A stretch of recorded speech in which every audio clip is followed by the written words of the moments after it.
عزیز دوستو، ہم جس دین کے ماننے والے ہیں وہ دین برحق ہے، اور جس پیارے محبوب صلی اللہ تعالیٰ علیہ وسلم کے ہم ماننے والے ہیں وہ محبوب علیہ السلام اللہ کے آخری رسول ہیں۔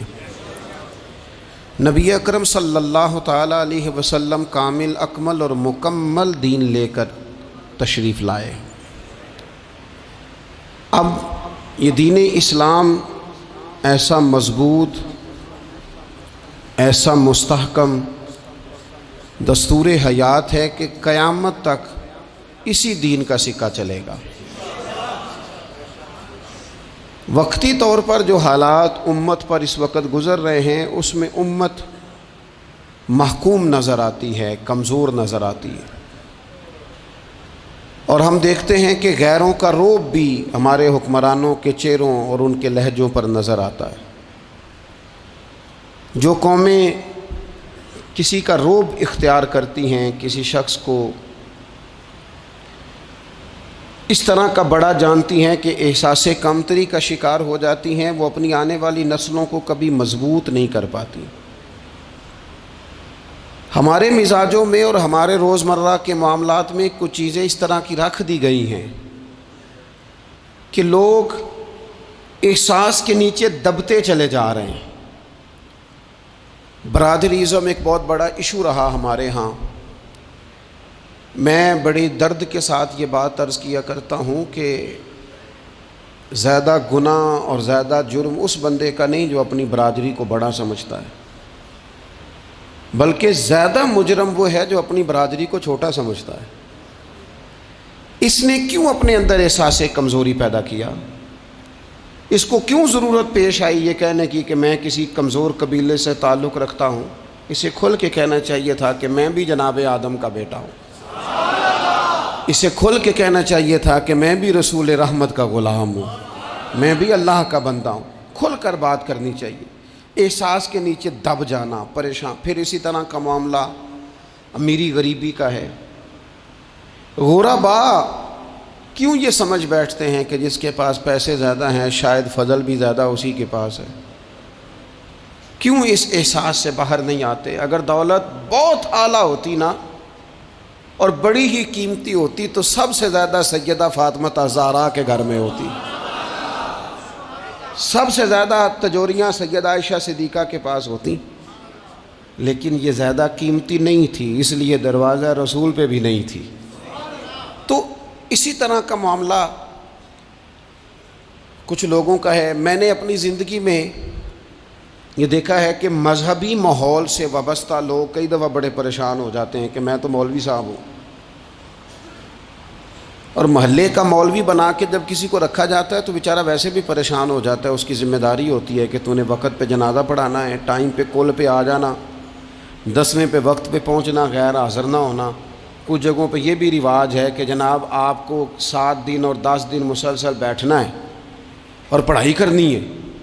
وہ آہستہ آہستہ آہستہ آہستہ بچے احساس کا شکار، یعنی قرآن شریف پڑھنے والے بچے اور کتاب و سنت کی تعلیم حاصل کرنے والے بچے، لیکن انہیں یہ کہا جاتا ہے کہ چلو فلانی جگہ قرآن پاک پڑھنے چلتے، قرآن پڑھنے جا رہے ہیں۔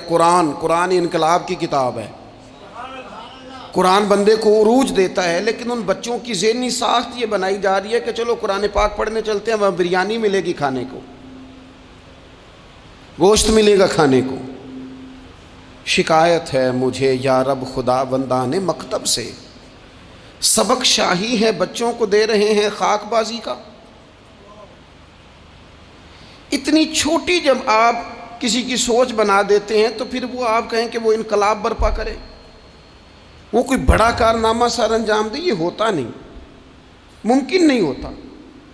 جب آپ آہستہ آہستہ کر کے احساس کمزوری کے نیچے دبتے چلے جاتے ہیں، دبتے، حالات خراب ہو جاتے ہیں۔ ہمارے بزرگ ہمیں کہا کرتے تھے کہ مولوی ہونا کوئی تانا ہے، اور ہم نے حالات بدلتے دیکھے۔ ایک ٹائم ایسا تھا کہ مولوی ہونا لوگ تانا سمجھتے تھے، ہمیں بھی کہا چاہو مولوی صاحب ادھر آئیں۔ آپ کو دیانتداری سے کہتا ہوں ہم نے وہ دور بھی انجوائے کر کے گزارا ہے۔ جے کسی ایک باری مولوی آکھے ہے تو انہوں آکھے یارے کوئی پریشانی والی گل ہے، شکر ہے ازی مولوی ہیں، یہ کوئی پریشانی ہے؟ آپ کیوں پریشان ہو گئے؟ مولوی کسی تانے مینے کا نام ہے۔ اور پھر وہ جو کل تک کہہ رہا تھا نا کہ او ہو تسی تو مولوی بن گئے ہو، پھر ہم نے وہ دور بھی دیکھا، اس نے کہا یار 2 منٹ کھڑا ہو تیرے ساتھ تصویر بنانی ہے، وہ دور بھی دیکھا، یہ دور بھی دیکھا۔ تھوڑا سا نا اپنی زندگی کے اندر خودداری، عزت نفس، وقار، اسلام عروج دیتا ہے بندے کو۔ مسلمان تیزی سے دبتے چلے جاتے ہیں۔ ملک شام کا بندہ آ گیا حضرت عمر کو ملنے، اس نے آتے ہی پوچھا تمہارے بادشاہ کا محل کہاں؟ انہوں نے کہا جی ہمارے بادشاہ کا محل نہیں ہوتا، ہمارے ہاں لوگوں نے سمجھ لیا نا کہ روب شاید کپڑوں کا ہوتا ہے، روب شاید گاڑیوں کا ہوتا ہے، بنگلوں کا ہوتا ہے، بہت بڑی کوٹھی کا روب ہوتا ہے۔ اور نہیں بھائی، روب تو بندے کے کردار کا ہوتا ہے، اس کے افکار کا روب ہوتا ہے، روب اس کے اونچے خیالات کا ہوتا ہے۔ کہاں ہے آپ کے بادشاہ کا محل؟ تو نے کہا محل شہل تو کوئی نہیں، مسجد میں ہوں گے امیر المومنین۔ بندہ کہتا ہے میں سوچ میں پڑ گیا کہ جس کے نام سے میرا بادشاہ کانپتا ہے وہ مسجد میں ہوگا، گن میں نہیں کوئی نہیں، ہٹو بچو ہی کوئی نہیں، ادھر ادھر ہی کوئی نہیں، پہرے دار ہی کوئی نہیں۔ مسجد میں جا کے پوچھا جناب عمر، کہنے لگے ادھر ہی تھے۔ کدھر ہیں بھئی حضرت؟ وہ کدھر ہیں بھئی؟ ادھر ہی تھے۔ کہنے لگا میں حیران ہو گیا کہ یہ بادشاہ کی بات ہو رہی ہے۔ ایک صاحب کہنے لگے وہ کھجوروں کے باغ کی طرف جا رہے تھے، کہتے میں کھجوروں کے باغ میں گیا تو ایک بندے سے پوچھا امیر المومنین، کہنے لگا وہ سامنے کی طرف جا رہے تھے، ادھر گیا۔ ایک بندے سے پوچھا کہاں ہے وہ شخص، اس کی 24 لاکھ مربع میل پہ حکومت ہے؟ کہاں ہے وہ شخص جو مدینے میں بیٹھ کے نعرہ لگاتا ہے تو کیسر و کسریٰ کانپ جاتے ہیں؟ وہ بندہ کدھر ہے کہ جس کی بات جگہ جگہ ہوتی ہے، جس کا تذکرہ سنا ہے کہ اسے دیکھ کے شیطان بھی رستے بدل جاتا ہے؟ انہوں نے کہا وہ دیکھ رہے ہو کھجور کے درخت کے نیچے کنویں کے ساتھ مٹی کا ڈھیلا تکیے کی جگہ رکھ کے وہ جو تامت باندھے کرتا پہنے سویا ہے وہی تو فاروق اعظم ہے۔ وہ شخص کہتا ہے عمر سوئے تھے۔ شیر سویا بھی ہو تو اس کا روب ہوتا ہے، شیر جو ہوتا ہے، شیر کبھی سو بھی جائے نا تو لوگ پھر بھی خوف کھاتے ہیں اور اس کے جاگنے کا خوف کھاتے ہیں کہ یہ کہیں جاگ نہ جائے۔ شیر جو ہوا، کہتے ہیں حضرت عمر سوئے تھے پر میں قریب گیا تو میرے وجود پہ روب طاری ہو گیا، روب، اور میری زبان سے بے ساختہ یہ جملے نکلے کہ عمر تو انصاف کر کے سویا ہے نا، تو مٹی کے ڈھیلے پہ بھی تجھے سکون کی نیند ہے۔ خودداری، وقار، عزت، یہ احساس کمتری سے باہر نکلیں۔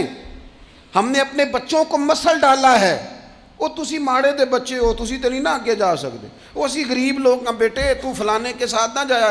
ہم نے اپنے بچوں کی خواہشات تباہ کر دی، کمزور کر کے رکھ دیا، انہیں بار بار سکھایا ہم نے۔ خوددار تھا وہ باپ جس کی تھوڑی سی آمدن تھی پر وہ گرمیوں میں اپنے پتر سے کہتا تھا پتر بڑھولے میں دانے ڈال دیے ہیں، تمہاری ماں نے مرتبان میں اچار ڈال دیا ہے، لو اب ساری گرمیاں پرواہ کوئی نہیں۔ وہ خوددار لوگ تھے۔ لیکن آج یہ دین غالب ہونے کے لیے آیا ہے، مسلمان نے غالب ہونا ہے۔ یہ تھوڑا اپنی ذات سے اٹھ کر جب سوچے گا نا، بڑی بات کرے گا، بڑی سوچ پیدا کرے گا، بڑا اس کا مزاج ہوگا، کھلا اس کا دل ہوگا، تو پھر نا یہ ذرا سر اٹھا کے جیے گا۔ قرآن مجید کی جو آیہ کریمہ میں نے تلاوت کی، اللہ کریم نے فرمایا هو الذی ارسل رسولہ بالہدی ودین الحق، فرمایا وہ قادر مطلق ہے جس نے اپنے رسول کو ہدایت اور حق دے کے بھیجا ہے۔ دو چیزیں دے کے بھیجا ہے، ہدایت اور حق۔ کتاب ہدایت اور حق حضور لے کے آئے۔ کس لیے بھیجا ہے؟ کہ نرا تسبیح پڑھیں اور سو جائیں، نرا جناب عبادت کریں اور آرام کریں، نرا جناب تلاوت کریں اور آرام کریں، نہ۔ هو الذی ارسل رسولہ بالہدی ودین الحق، وہ رب ہے جس نے اپنے نبی کو، اپنے رسول کو ہدایت اور حق دے کے بھیجا ہے۔ کیوں؟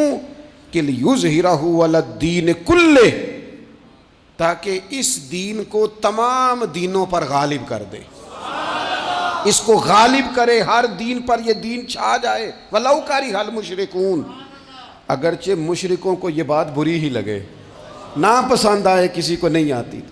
لِيُظْهِرَهُ عَلَى الدِّينِ كُلِّهِ، یہ دین غالب ہونے کے لیے آیا۔ غالب، تو نماز بھی پڑھ، عبادت بھی کر، لیکن یہ بھی خیال رکھ کہ دنیا میں نماز والے نبی کا نظام بھی قائم کرنا ہے۔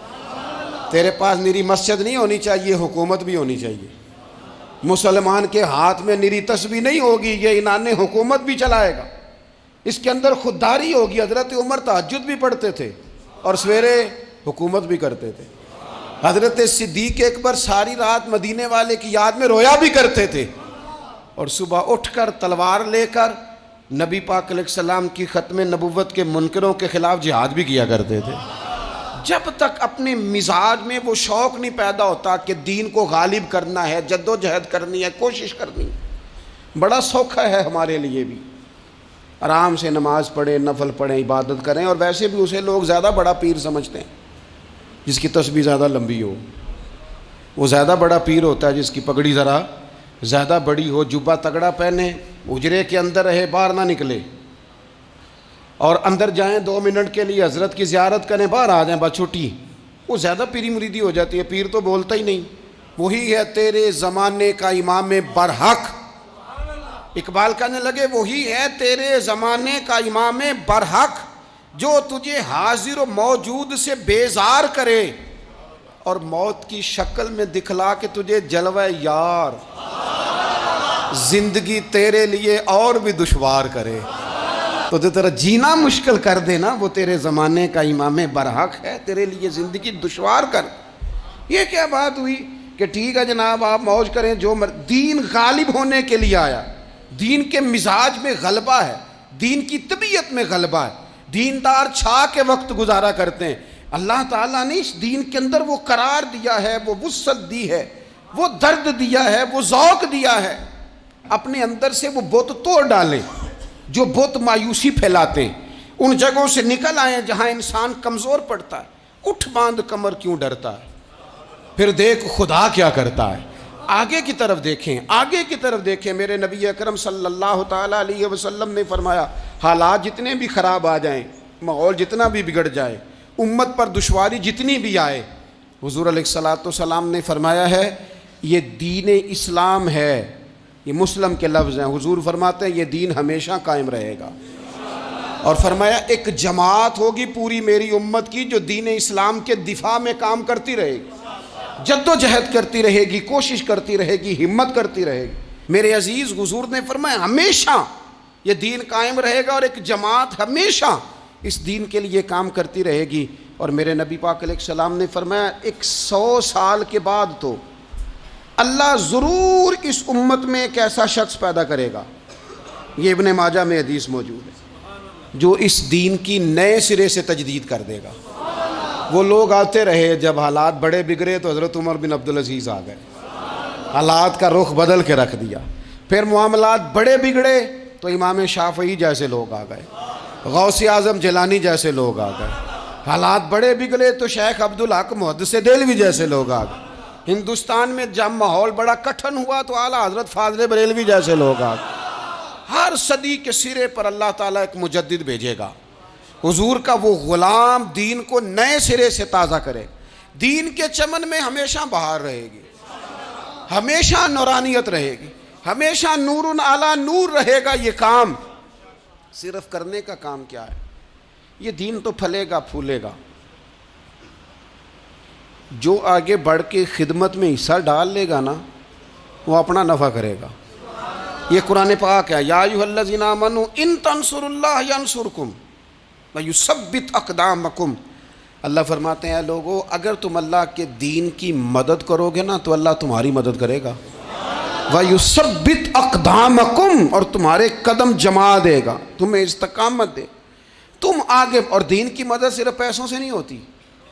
کوئی شخص سمجھے کہ فقط مال سے مدد ہوتی ہے، جب آپ وقت پر آ کر مسجد میں جمعے کی نماز ادا کرتے ہیں تو یہ بھی آپ دین کی خدمت ہی کرتے ہیں۔ جب آپ دینی اجتماعات کی رونق بڑھاتے ہیں تو یہ بھی آپ دین کی خدمت ہی کرتے ہیں۔ جب آپ کسی دین کے طالب علم کا حوصلہ بڑھا دیتے ہیں نا، بیٹے بڑی بات ہے قرآن پڑھتے رہنا، یہ بھی آپ خدمت ہی کرتے ہیں۔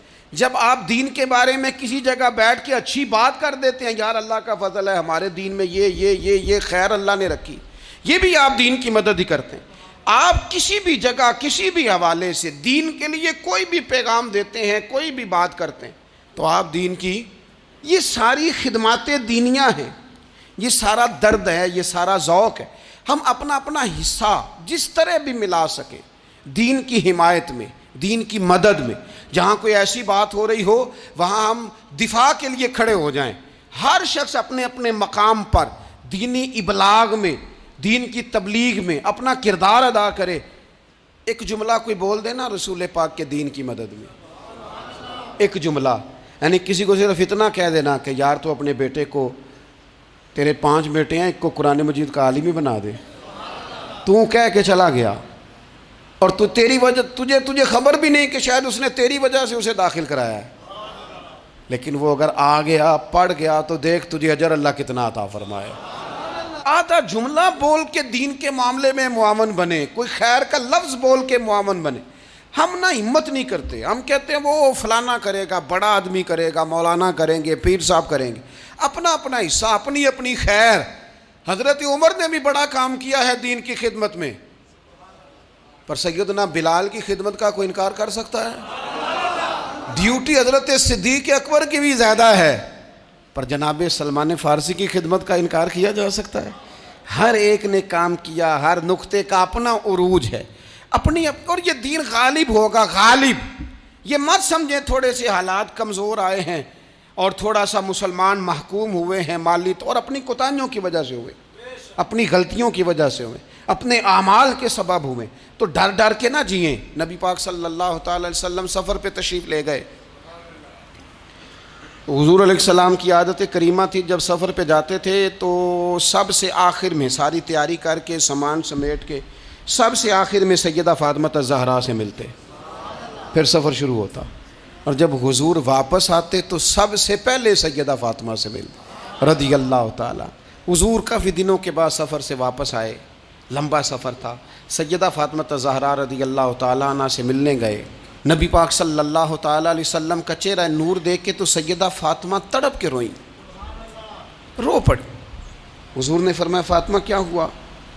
عرض کرنے لگی یا رسول اللہ تھکاوٹ کے اثرات میں آپ کے چہرے پہ دیکھ رہی، اور حضور کپڑے یوں لگتا ہے بڑے پرانے پہنے ہوئے ہیں آپ نے، حضور اتنی مشقت کیوں کرتے ہیں آپ، اتنی محنت، اتنی جدوجہد؟ تو حضرت فاطمہ الزہرا فرماتی ہیں حضور نے مجھے تھپکی دی اور فرمایا فاطمہ رو نہ۔ اور یہاں وہ بعض لوگ ہوتے ہیں نا جو ہم نے دیکھا ہے، ہمارے ہاں اس طرح ہوتا ہے کہ وہ کوئی اس طرح کی بات کرے تو وہ زیادہ رونے لگ جاتے ہیں، کیا کریں، بڑے مسائل ہیں، بڑی مشقت ہے، کرنا پڑتا ہے، لوگ اور زیادہ۔ لیکن نبی پاک علیہ السلام نے سوچوں کو نیا زاویہ دیا، خیالات کو نیا رخ دیا، اس بات کو ایک نیا انداز سوچنے کا فراہم کیا۔ حضور فرمانے لگے فاطمہ رو نہ، تیرے باپ کو اللہ نے اعلیٰ مقاصد کے لیے دنیا میں مبعوث فرمایا۔ حضور فرمانے لگے فاطمہ کوئی گھر کچا، کوئی پکا، کوئی خیمہ ایسا نہیں بچے گا جہاں اللہ دین اسلام کو پہنچا نہیں دے گا۔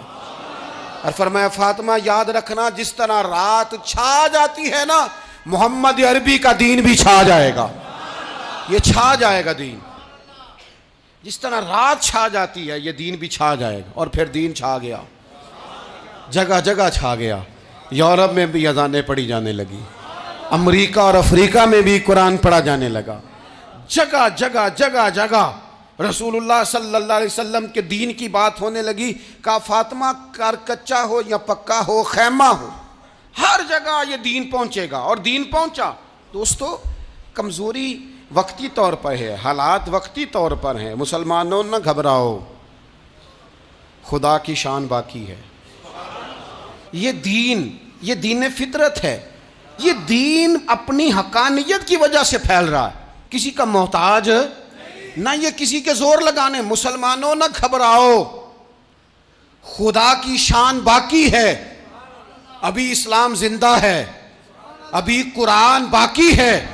یہ کافر کیا سمجھتے ہیں جو ہم سے روز الجھتے ہیں؟ ابھی تو کربلا کا آخری میدان باقی ہے، ابھی تو آخری میدان لگے گا میدان کربلا میں، اور فکر حسینی کے علم بردار میدان میں نکلیں گے، یزیدی سوچوں سے ٹکرائیں گے، اور بڑے سینے تیار ہیں جو اس کے لیے پوری جد و جہد کریں گے۔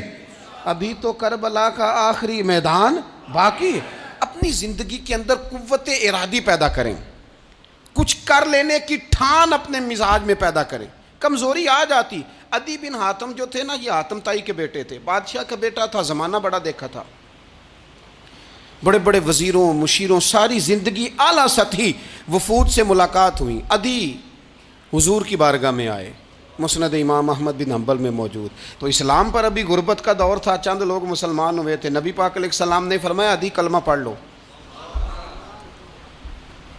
تو عدی کہنے لگے میں تو پہلے ہی ایک دین کا ماننے والا ہوں۔ حضور فرمانے لگے جس دین کے تم ماننے والے ہو اس دین کو میں تم سے زیادہ جانتا ہوں۔ حضور فرمانے لگے جس دین کے تم ماننے والے ہو اس میں کیا یہ لکھا ہے کہ مال غنیمت کا چوتھا حصہ کھا جاؤ؟ کہنے لگے نہیں۔ تو فرمایا کھا کیوں جاتے ہو؟ عدی کہتے ہیں چونکہ یہ ہمارے اندر کی بات تھی بادشاہوں کی، تو میں نے فوراً سر تسلیم خم کر دیا، میں نے فوراً سر جھکا دیا، میں نے کہا آپ بات ٹھیک کر رہے ہیں۔ حضور فرمانے لگے اب اگلی بات بھی کروں یا رسول اللہ فرمائیے۔ فرمایا پتہ ہے تم دین کیوں نہیں قبول کر رہے؟ یہ بھی مجھے پتہ ہے۔ یا رسول اللہ کیوں؟ فرمایا تم دیکھتے ہو کہ دین کے ماننے والے غریب غریب لوگ ہیں، تم دیکھتے ہو کہ ابھی یہ کمزور ہیں، تم دیکھتے ہو کہ مکے والوں نے مدینہ طیبہ سے پریشان کر کے مسلمانوں کو نکال دیا ہے، یہ غریبی دیکھ کر بظاہر اسلام کی کمزوری دیکھ کر تم کلمہ نہیں پڑھ رہے؟ حضور فرمانے لگے عدی مقام حرا کا نام سنا ہے؟ بڑی دور تھا علاقہ، وہ مقام حرا کا نام سنا ہے؟ عدی کہنے لگے حضور سنا ہے پر وہ جگہ دیکھی نہیں۔ محبوب فرمانے لگے سن، میں وہ وقت لے کے آؤں گا، میرا دین اس طرح نافذ ہوگا کہ ایک عورت مقام حرا سے اونٹنی پہ اکیلی بیٹھے گی اور اکیلی آئے گی اور آ کے بیت اللہ کا طواف کرے گی، سوائے اسے اللہ کے کسی کا خوف نہیں ہوگا، رب کے علاوہ کسی سے نہیں ڈرے گی۔ یہ دور آئے گا، تو دیکھ رہا ہے کہ صرف مکے پہ حکومت نہیں دنیا پہ مسلمان چھا جائیں گے۔ اور حضور فرمانے لگے کسرا کا نام سنا ہے؟ کہا حضور وہ تو بظاہر اس وقت بڑا تگڑا بادشاہ ہے۔ فرمایا اس کے علاقے بھی فتح ہوں گے، وہ خزانے مسلمانوں کے پاس آئیں گے۔ اور فرمایا تو تیسری بات نبی پاک نے بیان کی، فرمایا تو یہ دیکھ رہا ہے کہ مسلمانوں میں غربت ہے؟ فرمایا عدی ایک وقت آئے گا لوگ دینے کے لیے نکلیں گے پر انہیں لینے والا کوئی نہیں ملے گا۔ ایک وقت آئے گا لوگ دینے نکلیں گے لینے کوئی نہیں آئے گا۔ عدی کہتے ہیں کہ میں رسول کریم کا کلمہ پڑھ کے مسلمان ہو گیا، اور پھر زیادہ دور نہیں گزرا، عدی رویا کرتے تھے، حاتم تائی کے بیٹے عدی رویا کرتے تھے اور رو کے بتایا کرتے تھے لوگوں وہ جو حضور نے فرمایا تھا نا بی بی حرا سے چلے گی اور طواف کرے گی، وہ بی بی میں نے اپنی آنکھوں سے آتی دیکھی، میں نے اس تنہا عورت کو حضور سید عالم کی پیشن گوئی کے مطابق بیت اللہ کا طواف کرتے دیکھا، اسے سوائے اللہ کے کسی کا ڈر نہیں تھا۔ اور عدی کہنے لگے وہ جو حضور نے فرمایا تھا نا کہ کسرا کے خزانے فتح ہوں گے، فرمایا وہ جب فتح ہو رہی تھی تو میں خود اس جنگ میں شریک تھا، مجھے اللہ نے موقع دیا، میں مجاہدوں میں شامل تھا۔ اور فرمانے لگے تیسری پیشن گوئی رہ گئی ہے، مجھے امید ہے وہ بھی پوری ہوگی۔ حضرت عمر بن عبدالعزیز کے زمانے میں آ کے وہ دور بھی آیا کہ لوگ زکوٰۃ دینے نکلتے تھے، لینے والا کوئی نہیں ملتا تھا، لوگ کسی کو غریب سمجھ کے صدقہ دینے لگتے تھے، وہ کہتا تھا بھائی لے جا میں تو رات خود دے کے آیا ہوں، لوگ دینے نکلتے تھے لینے والا کوئی نہیں۔ اسلام کی فطرت میں قدرت نے لچک دی ہے، اتنا ہی یہ ابھرے گا جتنا کہ دبا دو گے۔ یہ مولویوں کی وجہ سے، پیروں کی وجہ سے، سیاستدانوں کی وجہ سے نہیں چھائے گا۔ یہ کیوں چھائے گا کہ ارسل رسولہ بالہدی ودین الحق، یہ اس لیے چھائے گا کہ اللہ نے بھیجا ہی حق کے ساتھ ہے، یہ آیا حق کے ساتھ ہے، لہذا چھا جائے۔ حق ہمیشہ چھا جایا کرتا ہے۔ اور وَقُلْ جَاءَ الْحَقُّ وَزَهَقَ الْبَاطِلُ إِنَّ الْبَاطِلَ كَانَ زَهُوقًا، جب حق آتا ہے تو باطل خود بخود چھپ جاتا ہے، اور باطل ہوتا بھی مٹ جانے کے لیے بس نا یہ دین حضرت خباب بن الارت رضی اللہ تعالیٰ عنہ فرماتے ہیں ہمیں بڑی تکلیف دی کفار مکہ نے، قریش نے بڑا ستایا۔ نبی پاک علیہ السلام خانہ کعبہ کے ساتھ ایک چادر لے کے آرام فرما رہے تھے، ہم حضور کی بارگاہ میں گئے، یا رسول اللہ دعا کریں یہ تباہ ہو جائیں، تنگ بڑا کرتے ہیں، حضور آپ دعا کریں اللہ کی بارگاہ میں۔ تو حضور اٹھ کے بیٹھ گئے، فرمایا جلدی نہ کرو، تم سے پہلے ایسے لوگ گزرے ہیں جن کو گڑوں کے اوپر رکھ کے نا تو آروں سے کاٹ دیا جاتا تھا، وہ 2 ٹکڑے ہو جاتے تھے۔ فرمایا جلدی نہ کرو، تم سے پہلے ایسے لوگ گزرے ہیں کہ لوہے کی کنگھیوں سے ان کا گوشت نوچ دیا جاتا تھا، ہڈیاں تک زخمی ہو جاتی تھی، سی نہیں کرتے، زخم پہ زخم کھا کے جی خون جگر کے گھونٹ پی، آہ نہ کر لبوں کو سی، یہ عشق ہے کو دل لگی نہیں۔ کہا خباب تھوڑا صبر کرو، اور پھر حضور فرمانے لگے خباب یہ بات یاد رکھنا، جو دین میں لے کے آیا ہوں یہ غالب ہو کے رہے گا، یہ غالب ہوگا، غالب۔ وہ ابو سفیان جو میدان احد میں کہتے تھے فلاں بھی ہم نے مار دیا، فلاں بھی مار دیا، جب 10,000 کا لشکر لے کے نبی پاک گئے تھے نا دوبارہ واپس، 10 سالوں میں 3 لوگ لے کے حضور مکے سے آئے، اور 10,000 کا لشکر لے کے جب دوبارہ گئے نا، ابو سفیان کہنے لگے لڑنا ہی نہیں، کیونکہ جس شان سے معصوم آمنہ آئے ہیں لڑنے والی بات ہی کوئی نہیں، طاقت ہی نہیں، آنکھ نہیں ملا سکتے تو ہاتھ کیسے اٹھائیں گے۔ لیکن پتہ ہے حضور کا طریقہ کیا تھا؟ سیاہ امامہ تھا، اونٹنی پہ بیٹھے تھے، اور گردن محبوب نے اتنی جھکائی تھی کہ وہ اونٹنی کی گردن سے لگ رہی تھی، اس شان کے ساتھ حضور داخل ہوئے۔ اذا جاء نصر اللہ والفتح ورأیت الناس یدخلون فی دین اللہ افواجا۔ اپنے اندر نہ تھوڑی سی، آپ 24 گھنٹے دنیا کمائیں، کوئی منع نہیں کرتا، مال کمائیں، جائیدادیں بنائیں، حلال کمائیں، جتنا مرضی کمائیں، لیکن نہ کچھ تھوڑا سا اپنے آپ کو دین کے لیے، صرف مالی طور پر نہیں۔ ہمارے ہاں ایک بہت بڑا مسئلہ یہ بن گیا ہے کہ صرف مالی طور پر ہم سمجھتے ہیں دین کی مدد کر دیں۔ اگر آپ اپنے پتر کو نمازی بنا چکے ہیں تو ایک کام آپ نے دین کی خدمت کا کر لیا۔ اگر آپ کی بیٹی پردے کی عادی ہو گئی ہے تو آپ نے دین کی خدمت میں ایک حصہ ڈال لیا ہے۔ اگر آپ کے گھر کے اندر آپ ان ساری چیزوں کو بین کرنے میں کامیاب ہو گئے، یا ایھا الذین آمنوا قوا انفسکم واہلیکم نارا، ایمان والو خود بھی دوزخ سے بچو، اپنے اہل خانہ کو بھی بچاؤ۔ اگر فحاشی اور یعنی کا رستہ آپ نے اپنے دروازے کے باہر روک دیا ہے تو آپ نے دین کی خدمت کر لی ہے۔ اگر آپ اپنے دوستوں کو نمازی بنانے میں کامیاب ہو گئے، اگر آپ چند لوگوں کو قرآن پڑھانے میں کامیاب ہوئے ہیں، تو پھر کچھ نہ کچھ حصہ آپ نے دین میں شامل کیا ہے۔ کرنے کا کام یہ ہے کہ اپنا اپنا حصہ، اپنی اپنی خیر دین میں ملائیں، جد و جہد کریں، کوشش کریں۔ 2 جملے بول کر، جب کوئی بندہ کہہ رہا ہو نا جی بڑا مشکل ہے دین پہ عمل کرنا، تو اسے کہیں دین پہ ہی چلنا تو آسان ہے، دین پہ چلنا ہی تو آسان ہے۔ جب بڑی دین مخالف باتیں ہو رہی ہوں تو وہاں ساری برادری کٹھی بیٹھی ہے نا، بچے کے دن رکھے جا رہے ہیں، تو میں دین کی خدمت بتا رہا ہوں کیا کیا کرنی ہے۔ بیٹے کے دن طے ہو رہے ہیں تو کوئی کہتا ہے کہ ماموں کو منا لو ناراض ہے، چچا کو منا لو ناراض ہے۔ یہ میں اپنا درد دل آپ کے سامنے رکھ رہا ہوں۔ دین کی خدمت یہ ہے کہ ایک بندہ بیچ میں سے بولے، وہ کہے او شادی میں کوئی غیر شرعی کام نہ کرنا، سب کو منا رہے ہو تو کہیں رب رسول کو ناراض نہ کر لینا۔ یہ تیری دین کے لیے خدمت ہو جائے گی، یہ تیری دین کے لیے خدمت ہو جائے گی۔ وہ جس شخص نے جاتے جاتے رستے میں کہا تھا نا حضرت عبداللہ مزنی کو کہ میں ایک مدینے میں چاند چڑھا دیکھ کے آیا ہوں کہ جس کے قریب سے جو گزرتا ہے اسے بھی نور ملتا ہے، تو اس کی ایک بات گھر کر گئی، جناب عبداللہ مزنی مدینے والے کے عاشق ہو گئے۔ آپ کہہ دیں بات پھیل جائے گی، اللہ اسے پھیلا دے گا۔ اپنے مقام پر بیٹھ کر اپنے میں فیکٹری کے مالک سے کہا کرتا ہوں کہ تو نا مسجد ضرور بنا چھوٹی سی، دفتر والوں سے کہا کرتا ہوں کہ یہاں نا نماز باجماعت کا بندوبست ضرور کراؤ۔ میں کہتا ہوں یہ سارے دین کے کام ہیں۔ آپ اپنے حلقہ اثر میں کہیں یہاں نماز باجماعت ہوگی، یہاں سویرے آتے ہی پہلے تلاوت ہوگی، یہاں پہلے قصیدہ بردہ شریف، آپ کوئی خیر کے کام میں اپنا حصہ ڈالتے رہیں، انشاءاللہ یہیں سے چنگاریاں بنیں گی، یہیں سے انقلاب برپا ہوگا۔ اور امام جعفر صادق کے قول پر اپنی بات سمیٹوں گا. کسی نے کہا تھا میں دین کی تبلیغ کرنا چاہتا ہوں، تو فرمانے لگے سوکھا حال ہے، تو دین پہ عمل کرنا شروع کر دے. دین کی تبلیغ ہونی شروع ہو گئی، عمل کر.